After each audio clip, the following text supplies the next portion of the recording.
Hola, soy David de Minute Earth. You've probably heard that an old dog can't learn new tricks, and that's mostly true. While senior doggos can be better than puppies at solving some small puzzles, it seems like there's some barrier stopping them from being able to pick up totally new behaviors. And the same is true for an old human, or an adult as I'm sometimes called. While we're better than little kids at learning to do specific tasks, we're often worse at mastering new complex skills, including languages. In fact, compared to people who start learning a second language before age 10, people who start after they hit double digits are way less likely to ever attain a native-like fluency.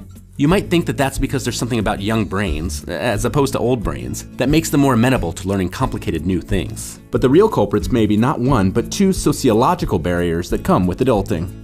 The first is that adults usually don't invest as much in learning a new language as kids do. When a family immigrates to a country with a new language, the kids will almost certainly need to use that language to learn stuff at school, to make friends, and to keep up with pop culture. The parents, though, won't necessarily have to use the new language at their jobs. They'll often already have friends who speak their native language, and, well, adults usually care more about the old pop culture of their youth. And importantly, when an adult wants to take a break from using a new language, they usually can. But kids often have to keep trying even when they don't want to, which means that they do it more, which actually helps them gain fluency quicker.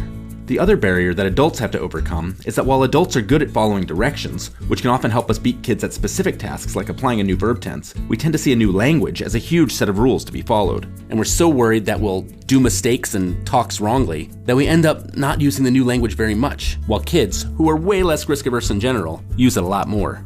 And it turns out that the risky approach, simply letting loose and trying to communicate as often as possible in as many situations as possible, mistakes and all, seems to be the very best way to learn a new language.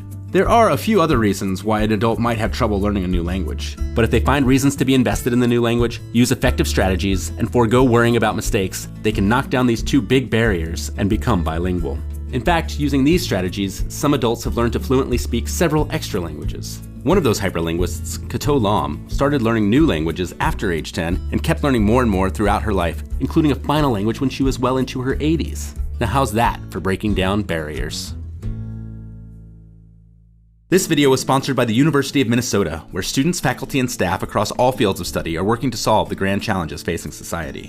One of these challenges is to enhance individual and community capacity for a changing world, which includes figuring out how we can all communicate better with one another. Dr. Kate Paisani and her team at the Center for Advanced Research on Language Acquisition are studying multilingualism and multiculturalism to improve foreign language teaching and learning. And Professor Martha Bigelow of the Department of Curriculum and Instruction studies multilingual educational policy, with a focus on immigrant and refugee youth. Thanks, University of Minnesota.